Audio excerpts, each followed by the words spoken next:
મહીસાગર જિલ્લાના ડુંગરાળ વિસ્તારના ગામો ડેમના ડૂબમાં ગયેલ છે। તેના કેટલાક ગામોની નજીકમાં પાણી હોવા છતાં ખેતી માટે મળતું નથી।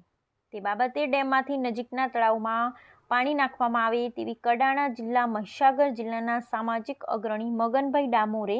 લોકપ્રભાત દૈનિકના તંત્રી ખેંગારભાઈ યોગી સાથે વાતચીતમાં વિસ્તારના સિંચાઈની ચિંતા વ્યક્ત કરી હતી।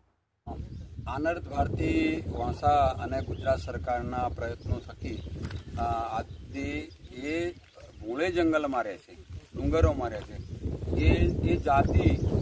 એને આપણે આદિવાસી કહીએ, વનવાસી કહીએ, જે કહેતા હોય કે એમનો સર્વાંગી વિકાસ માટે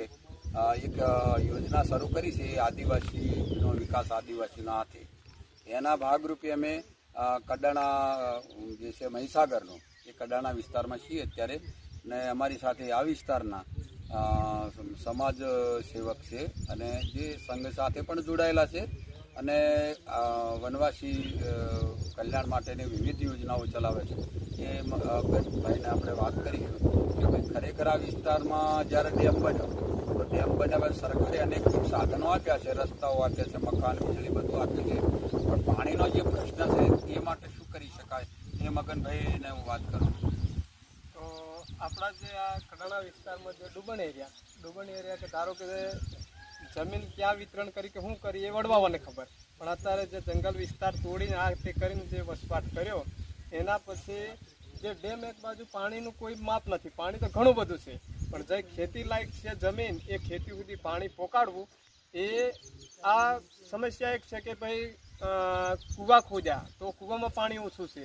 બોર કર્યા સરકારે, પણ સરકારે જે બોર કર્યા છે એ પણ બરાબર જ કર્યું છે, પણ જે સિઝનમાં જે ખેતી કરવી એ લાયક પાણી થતું નથી। એના માટે અમારે જે ટ્રાઇબલ એરિયામાં એવું છે કે જો સરકારશ્રી મદદરૂપ થઈ અને ડેમનું પાણી એમની થકી કંઈક આયોજન કરી અને ડેમનું પાણી જે ખેતર થકી પોકાડે, ડુંગર જે નાની નાની ડુંગરીઓ છે, અમુક જે હમેતર જમીન છે એમના સુધી પાણી પહોંચે એવો કંઈક પ્રયત્ન થાય તો સારામાં સારું, એવી અમારી માંગ છે। તો મગનભાઈનો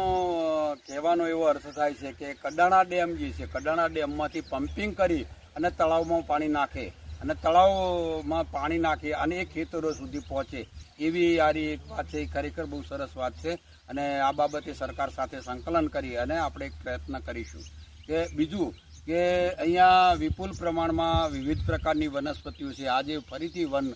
સરકારના પ્રયત્નોથી ફરીથી વન બની રહ્યા છે। એને કહેવાય કે જંગલો, એને જે જંગલો પહેલાં હતા અંગ્રેજોએ બાળી નાખ્યા હતા એ આપણે સામે દેખાય છે, બધું સામે દેખાય છે, એ બધો એ જંગલો ફરીથી નિર્માણ થાય છે અને એમાં આપ કહો જે આદિવાસી સમુદાય છે, વનવાસી સમુદાય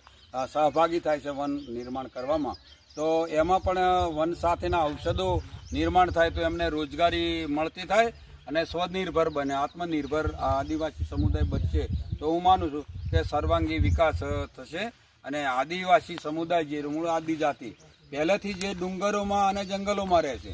આદિવાસીનો અર્થ આ લોકો જુદો કરતા હોય ખોટું છે, હકીકતમાં તો જંગલોમાં અને ડુંગરોમાં રહે છે એ આદિજાતિ, એને તમે આદિવાસી કહો કે વનવાસી કહો, પણ એ સમુદાય માટે આપણે